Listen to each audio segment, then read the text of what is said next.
There was an injury scare during the ROH tapings last night, plus the AEW World's End main event has been revealed, and the backstage reaction is out to that shocking Full Gear blood drinking spot. It's all in the Cultaholic wrestling news right now. So ROH was taped last night before and after Dynamite, and something occurred in the tapings following Dynamite that left a lot of people quite concerned. Talk us through it, Andrew. So during a tag team match with Christopher Daniels and Matt Sydal facing Griff Garrison and Cole Carter, Carter suffered an apparent concussion when he took a move from Sydal.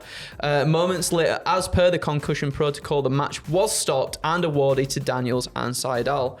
It's worth noting though that Cole did leave the ringside area under his own power and got checked out backstage, so the match being stopped may have been a precaution. And a good precaution to take. Yeah, of course. I feel like they're a little bit more. I don't want to say they're a little bit more on top of things, but we've seen things happen. Thing to say. We've seen things happen prior where we maybe go, things maybe should have been checked out a little bit more. Recently, we saw on Rampage it was Roderick Strong and Action Andretti. There was, I think it was like a standing Spanish fly onto Roderick, and he spiked his head pretty bad. The ref got in there straight away. I think Action tried to go for the pin, and the ref was like, "Get yourself off him, you dafty. Let me check Roderick first." And it's nice to see that. It's nice to see that precaution be taken, because just unfortunately in this industry, things can go wrong at the drop of a pin. And as it was proved during recently, where there was a lot of press coverage for Moxley's title loss to Fennec. Yes. Fennec. Sorry, I was thinking of Fenwick. You know what? We're going Christmas shopping. I was thinking of the shop in Newcastle.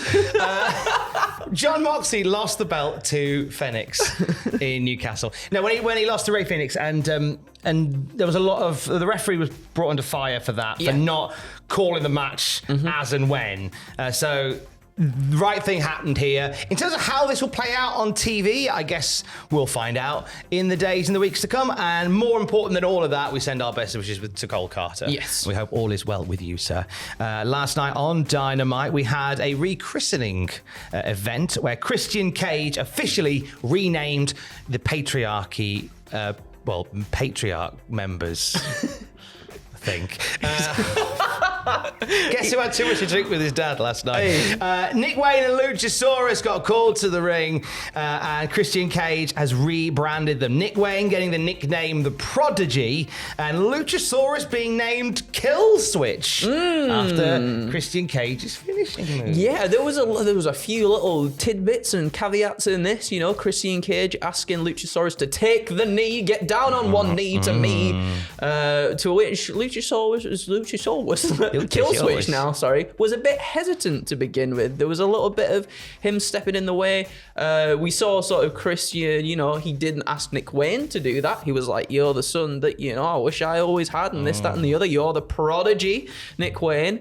Nick Wayne's mum, Shayna, comes down to the ring as well, and she's trying to break things up. And then Luchasaurus, or Kill Switch now, gets in between, trying to sort of stop things. Because Christian Cage cut a scathing promo and made Nick Wayne's mum cry, which I will never forgive him for.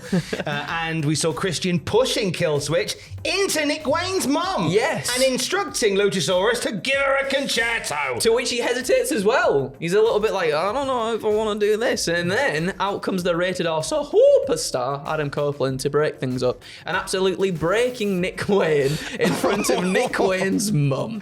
Well, I don't know who the bad guy is here anymore. But this was a really great segment. Christian Cage has been on a roll in his current persona. The overarching story of Kill Switch now is an interesting one to watch. That's a nice little new wrinkle in this story. Certainly interesting things taking place on Dynamite last night, including the beginning of the Continental Classic. The competitors in the G1-esque tournament have officially been named. We have the Gold League, which is Mark Briscoe, Jay Lethal, Roosh, Swerve Strickland, Jay White, and John Moxley. And the Blue League, Dabba Dee Dabba Die, Bryan Danielson, Andrade El Idolo, Eddie Kingston, Claudio Castagnoli, Daniel Garcia, and Brody King. Now, how did the Continental Classic commence last night, Andrew? Well, last night on Dynamite, Gold League competitors Swerve Strickland, Jay White, and John Moxley all earned 3 points with their wins over Jay Lethal, Roosh, and Mark Briscoe, respectively. The Blue League will see action on Collision with Daniel Garcia facing Claudio and Brody King facing Eddie Kingston, the latter of whom is putting the ROH and New Japan Strong Openweight titles on the line throughout the tournament. And as we know, when we get to World's End, the highest scoring competitors in the Gold League and the Blue League will compete. They will win and then the winner of that will get the AEW Continental Championship, the Ring of Honor World Championship, and the New Japan Strong Openweight Championship to form a triple crown. Ooh. Isn't it pretty? So that'll all play out in front of our very eyes over the next few weeks. You've only got a day and a bit or so on the cultaholicshop.com Black Friday sale, though. Whoa. I know. Happy Thanksgiving, America. I like your rehearsal for Christmas dinner. Congratulations. Maybe if you take a moment between eating and watching Planes, Trains and Automobiles starring John Candy and Steve Martin, the greatest Thanksgiving movie ever, shut up, pop onto cultaholicshop.com and get 50% off everything. I will not have Spider-Man. The first Sam Raimi Spider-Man film contains a Thanksgiving moment, and therefore it is the finest Thanksgiving film in all existence. I'm thankful for you to never say that again in the presence of John Candy. Who are you to doubt John Candy? Anyway, 50% off, half price, everything. And you know what? You haven't got to even bother with a discount code. Look at that. We've done it for you. Discount codes, right? They went out with like flares. Yeah, They went Bebo. out Bebo, right? Geordie Jeans. They went out with the dial-up internet. Dial-up, yeah. MSN Messenger. All outdated, along with discount codes. Don't need one. 50% off at cultaholicshop.com. Get amongst it right now. As well as the Continental Classic Finals taking place at AEW World's End.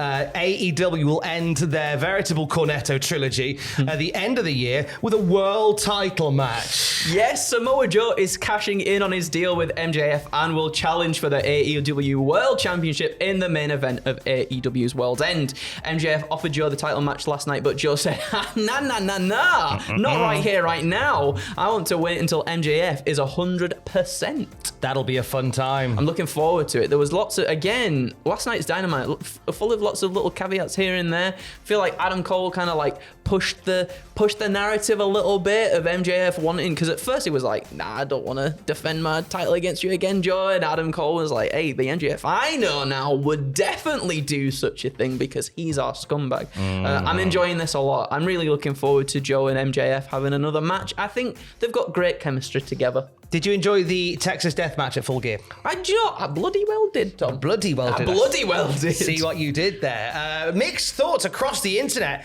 on this particular battle, including one spot in particular in which Hangman Page, like a modern day Gangrel, drank the blood of Swerve Strickland. Some questioned whether this spot was something that was planned, whether it was a heat of the moment for Hangman Page to drink another man's blood. However, Fightful Select have done a little bit of digging and tell us what people behind the scenes thought of the match as well. Yes, they said, we can confirm that the day following AEW Full Gear, Fightful was informed that the spot was planned and pitched by the participants and was approved by the match producer. We're told that people within AEW were very happy how the match was received and executed. There you go. There you go. Any doubt about it, let us know. Or I'd love to know your thoughts about it, by the way. Always nice to hear what you thought of the matches and stuff. Let us know in the comments down there. And for the more wrestling news stuff. I'm really sorry. I'm really. My mum and dad, I said my mum and dad were up last night and went for some drinks with the Cultaholic Hall of Famer Gary Campbell. Oh my goodness. And hey, you got these things to do, Tom. There we are. They're having a lovely time. That was very late at night, and that's why I'm like this. So I apologise to Andrew. Thanks for dragging me through it. We'll do another one later. More wrestling news throughout the day at cultaholic.com. Keys. I love you. Bye.